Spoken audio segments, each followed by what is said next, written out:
केबे भाविछंती कि तुमर जीवन कहीं सही जगार अटकी जाए जेतेबेले तुमे बड़ बड़ स्वप्न देखुछ? कहीं किछि लोक सफलतार उच्चतम शिखर को पहुंची जाती आउ किछि सही जगार रही जाती।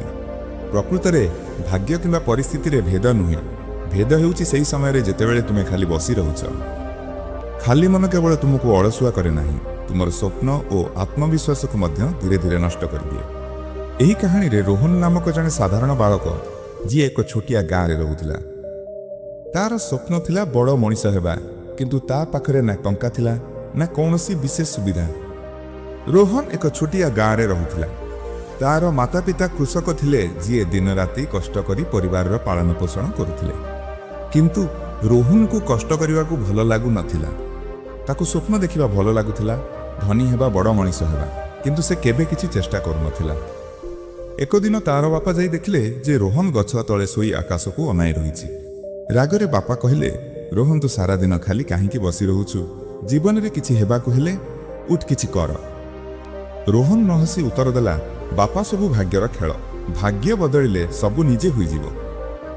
बापा चुप होई गले, किंतु तांको मनरे चिंता घर करिगला। से भाबिले काश केही याकु सठिक पथ देखाई देई थांते। एक दिन रोहन गाँ बाहर नदी कूଳରେ एकुटिया बसिथिला ओ उदास जना पड़ुथिला। से भाबुथिला, किंतु मो भाग्य केबे बदलिबो। ठीक सेही समय रे सेठारे जणे वृद्ध साधु जाउथिले। तांको मुहरे गभीर शांति ओ तेज थिला। तांको आखिरे एपरि आकर्षण थिला जे केही तांको अणदेखा करि पारु नथिले। साधु रोहन को उदास देखि पचारिले, बाबू तू एते उदास काहींकी बसिछु? रोहन धीरे उत्तर देला, महाराज मो सफल हेबाकु चाहुछि, किंतु भाग्य मो सांग देउ नाही। साधु हसी कहिले, सफलता भाग्यरु नुहे कर्मरु मिले। तू शिखिबाकु प्रस्तुत कि? रोहन तुरंत उत्साह रे कहिला, हाँ महाराज मु प्रस्तुत। गुरुजी गंभीर स्वर रे कहिले, ताहेले तू मो सहित 7 दिन रही। मु तते सफलतार 7 नियम शिखाइबी, किंतु गोटे शर्त, तू केबे खाली बसिबु नाही। प्रथम नियम, स्वप्न देख किंतु जाग्रत अवस्थारे। गुरुजी रोहन को एक निर्जन पहाड़ ऊपर को नहीं गले। सेठारे ना कौनसी आरामदायक स्थान थिला ना छाई, केवल चारिपटे पत्थर और सुखिला माटी। रोहन थकी बसी पड़िला, किंतु गुरुजी ठिया होई गभीर दृष्टि रे ताकू देखुथिले। गुरुजी कहिले, सफल हेबाकू हेले स्वप्न देख, किंतु आखि बंद करी नुहे, जाग्रत अवस्थारे खोला हृदय रे। रोहन आश्चर्य होई पचारिला, महाराज एहार अर्थ कौन? स्वप्न देखिबा भूल कि? गुरुजी हसी कहिले, स्वप्न देखिबा भूल नुहे बाबू, किंतु केवल भाबिबा ओ किछि नकरी बसी रहिबा ही प्रकृत समस्या। तू प्रतिदिन भाबुथिलु धनी हेबु, किंतु केबे गोटिए पाद मध्य आगकू बढ़ाइलु नाही। प्रकृत स्वप्न सेही जहा ताकू शांति रे सोइबाकू दिए नाही ओ प्रति सकाळे उठाई कष्ट करिबाकू बाध्य करे। रोहन चुप होइगला। से प्रथम थर भाबिला, मु सतरे केवल स्वप्न देखुथिली, सेगुड़ीकू वास्तवरे परिणत करिबार चेष्टा करू नथिली। गुरुजी गोटिए पत्थर उठाई रोहन सम्मुखरे रखी कहिले, एही पत्थर निजे सुना होई जीव नाही जदि केही ताकू काटी न काटे। ठीक सेही परी तो स्वप्न मध्य असंपूर्ण रहिब जदि तू सेगुड़ीकू आकार देबाकू कष्ट न करिबु। रोहन मुंड नुआई प्रथम थर निज भितरकू अनाइबार चेष्टा कला। प्रथम नियम ताकू बुझाई गला, स्वप्न देख किंतु जाग्रत अवस्थारे। द्वितीय नियम, कामरे लाग, खाली बसिबा मृत्यु। परदिन सकाळे गुरुजी रोहन को डाकिले। ठंडा पवन बहुथिला ओ सूर्य धीरे धीरे उदय हेउथिला। गुरुजी कहिले, आजि ठारू तो काम हेउछि एही 100टी पत्थर को एठारू उठाई सेही पहाड़ पाखकू नहीं जिबा। रोहन चमकी पड़ी कहिला, महाराज एत अर्थहीन काम, एथिरू कौन लाभ? ना उद्देश्य ना फायदा। गुरुजी शांत हसी कहिले, कामरे छोट बड़ा अर्थ नाही रोहन, प्रकृत कथा हेउछि तू व्यस्त रह। मन खाली हेले अलस, भय और संदेह जन्म निए। रोहन अणुचाही मनरे पत्थर उठाइबा आरंभ कला। प्रत्येक पत्थर भारी थिला ओ सूर्यर ताती बढ़ुथिला। आरंभरे ताकू राग लागिला, କିନ୍ତୁ ଧୀରେ ଧୀରେ ତାର ଧ୍ୟାନ କେବଳ କାମ ଉପରେ କେନ୍ଦ୍ରୀଭୂତ ହୋଇଗଲା। ଦିନ ଶେଷରେ ସେ ଥକିଗଲା, ଅତି ପରିଶ୍ରମରେ ଭିଜିଗଲା। କିନ୍ତୁ ଆଶ୍ଚର୍ଯ୍ୟର କଥା, ତାର ମନରେ ଅଦ୍ଭୁତ ଶାନ୍ତି ଓ ସନ୍ତୋଷ ଜାଗ୍ରତ ହୋଇଥିଲା। ଗୁରୁଜୀ ତା ପାଖକୁ ଆସି କହିଲେ, ଦେଖିଲୁ ରୋହନ, ତୁ ଥକିଛୁ କିନ୍ତୁ ନିରାଶ ନୁହେଁ। ତୋ ମନରେ କୌଣସି ବିଭ୍ରାନ୍ତି ନାହିଁ। ଯେତେବେଳେ ତୁ କାମରେ ଲାଗି ରହୁଛୁ, ଅସଫଳତା ବିଷୟରେ ଭାବିବାକୁ ସମୟ ମଧ୍ୟ ମିଳେ ନାହିଁ। ରୋହନ ଚୁପଚାପ ମୁଣ୍ଡ ହଲାଇଲା। ଏବେ ତାକୁ ବୁଝାଗଲା, କାମରେ ଲାଗ, ଖାଲି ବସିବା ମୃତ୍ୟୁ। ତୃତୀୟ ନିୟମ, ଧୈର୍ଯ୍ୟ ରଖ, ସଫଳତା ଧୀରେ ଧୀରେ ମିଳେ। ତୃତୀୟ ଦିନ ସକାଳେ ଗୁରୁଜୀ ରୋହନକୁ କ୍ଷେତ ପାଖକୁ ନେଇଗଲେ ଓ ତାକୁ ଗୋଟିଏ ଛୋଟ ବୀଜର ଥଳି ଦେଇ କହିଲେ, ଏହି ବୀଜଗୁଡ଼ିକୁ ଏହି ଜମିରେ ବୁଣିଦେ ଓ ପ୍ରତିଦିନ ପାଣି ଦେବୁ। ରୋହନ ଉତ୍ସାହରେ ବୀଜ ବୁଣିଦେଲା ଓ ସେହିଦିନ ସନ୍ଧ୍ୟାରେ ଦେଖିବାକୁ ଗଲା ଯେ କିଛି ଅଙ୍କୁର ବାହାରିଛି କି ନାହିଁ, କିନ୍ତୁ କିଛି ନଥିଲା। ପରଦିନ ମଧ୍ୟ ସେ ପାଣି ଦେଲା ଓ ଆଶାରେ ଜମିକୁ ଅନାଇଲା, ଫଳ ଶୂନ।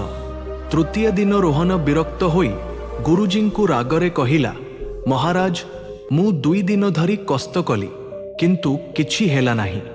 ଏସବୁ ଅର୍ଥହୀନ। ଗୁରୁଜୀ ହସି ଶାନ୍ତ ସ୍ୱରରେ କହିଲେ, ରୋହନ, ବୀଜ ଏତେ ଜଲ୍ଦି ଅଙ୍କୁରିତ ହୋଇପାରେ କି? ସଫଳତା ମଧ୍ୟ ସେହିପରି। ବୀଜ ବୁଣିବା ପରେ ତୁରନ୍ତ ଫଳ ମିଳେ ନାହିଁ, କିନ୍ତୁ ଯେ ଧୈର୍ଯ୍ୟ ରଖେ ସେ ପ୍ରକୃତ ଫଳର ସ୍ୱାଦ ଚାଖେ। ରୋହନ ମୁଣ୍ଡ ନୁଆଇଲା। ସେ ପ୍ରଥମ ଥର ଅନୁଭବ କଲା ଯେ ସେ ସର୍ବଦା ଜୀବନରେ ଶୀଘ୍ର ଶୀଘ୍ର ସବୁ ପାଇବାକୁ ଚାହୁଁଥିଲା, ଧୈର୍ଯ୍ୟ ବିନା। ଗୁରୁଜୀ ଶେଷରେ କହିଲେ, ଧୈର୍ଯ୍ୟ କେବଳ ଅପେକ୍ଷା କରିବାର ନାମ ନୁହେଁ, ସଠିକ୍ ଦିଗରେ ଅବିରତ ଚେଷ୍ଟା କରି ଚାଲିବା, ନିରାଶ ନ ହୋଇ। ଚତୁର୍ଥ ନିୟମ, ଶିଖିବା କେବେ ଛାଡ଼ ନାହିଁ। ଚତୁର୍ଥ ଦିନ ସକାଳେ ଗୁରୁଜୀ ରୋହନ ପାଖକୁ ଆସି ତାକୁ ଗୋଟିଏ ପୁରୁଣା ମୋଟା ପୁସ୍ତକ ଦେଲେ। ପୁସ୍ତକର ପୃଷ୍ଠାଗୁଡ଼ିକ ପୁରୁଣା ଥିଲା, କିନ୍ତୁ ତା ଭିତରେ ଜୀବନର ଗଭୀର ରହସ୍ୟ ଲୁଚି ରହିଥିଲା। ରୋହନ ପୁସ୍ତକ ଦେଖି ମୁହଁ ବଙ୍କାଇ କହିଲା, ମହାରାଜ, ମୋତେ ପଢ଼ିବା ଭଲ ଲାଗେ ନାହିଁ। ଏଥିରୁ କ'ଣ ହେବ? ମୁଁ ତ କଷ୍ଟ କରିବା ଶିଖୁଛି। ଗୁରୁଜୀ ଶାନ୍ତ ସ୍ୱରରେ କହିଲେ, ଯଦି ଶିଖିବୁ ନାହିଁ, ଆଗକୁ ବଢ଼ିବୁ କେମିତି? ସଫଳତା କେବେ ରହେ ନାହିଁ, ଏହା ଅବିରତ ଶିଖିବାର ପ୍ରକ୍ରିୟା। ତୋ ଶରୀରକୁ ଖାଦ୍ୟ ଦରକାର, ଠିକ୍ ସେହିପରି ତୋ ମନକୁ ଜ୍ଞାନ ଦରକାର। ରୋହନ ଅଣଚାହିଁ ମନରେ ପୁସ୍ତକ ପଢ଼ିବା ଆରମ୍ଭ କଲା। ଆରମ୍ଭରେ ତାକୁ ବିରକ୍ତି ଲାଗିଲା, କିନ୍ତୁ ଧୀରେ ଧୀରେ ସେ ପୁସ୍ତକରେ ଲେଖା ବିଚାରଗୁଡ଼ିକରେ ହଜିଗଲା। ତାକୁ ଅନୁଭବ ହେଲା ଯେ ଛୋଟ ଛୋଟ ଶବ୍ଦ ପଛରେ କେତେ ଗଭୀର କଥା ଲୁଚି ରହିଛି। କିଛି ଦିନ ମଧ୍ୟରେ ରୋହନର ଦୃଷ୍ଟିଭଙ୍ଗୀ ବଦଳିଗଲା। ଏବେ ସେ ନିଜେ ପୁସ୍ତକ ଉଠାଇ ପଢ଼ୁଥିଲା ଓ ଗୁରୁଜୀଙ୍କୁ ପ୍ରଶ୍ନ ମଧ୍ୟ ପଚାରୁଥିଲା। ଗୁରୁଜୀ ହସି କହିଲେ, ଦେଖିଲୁ ରୋହନ, ଶିଖିବା କେବେ ଶେଷ ହେଉନାହିଁ। ଯେ ଶିଖିବା ବନ୍ଦ କରେ ତାର ବିକାଶ ମଧ୍ୟ ରହିଯାଏ।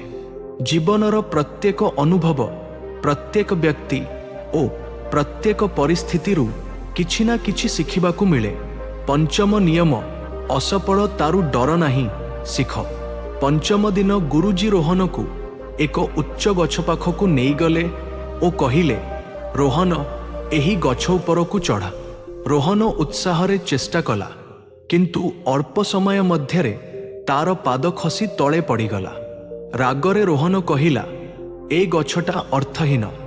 ଗୁରୁଜୀ ହସି କହିଲେ, ପଡ଼ିବା ପରେ ରାଗ ନୁହେଁ, ଶିଖ। ଅସଫଳତା ତୁମକୁ ଶିଖାଏ ଯେ କେଉଁଠି ଭୁଲ ହୋଇଛି। ଏହା ତୋର ସବୁଠାରୁ ବଡ଼ ଗୁରୁ। ରୋହନ ପୁଣି ଚେଷ୍ଟା କଲା, ପଡ଼ିଲା, କିନ୍ତୁ ହାର ମାନିଲା ନାହିଁ। ଅନ୍ତିମରେ ସେ ସଠିକ୍ ଉପାୟରେ ଚଢ଼ିବା ଶିଖିଗଲା ଓ ସଫଳତା ପାଇଲା। ଷଷ୍ଠ ନିୟମ, ଲକ୍ଷ୍ୟ ଉପରେ ଧ୍ୟାନ ରଖ। ଷଷ୍ଠ ଦିନ ଗୁରୁଜୀ ରୋହନକୁ ଜଙ୍ଗଲକୁ ନେଇଗଲେ। ସେଠାରେ ଏକ ବଡ଼ ଗଛର ସବୁଠାରୁ ଉଚ୍ଚ ଡାଳରେ ଏକ ଚମକଦାର ଫଳ ଝୁଲୁଥିଲା।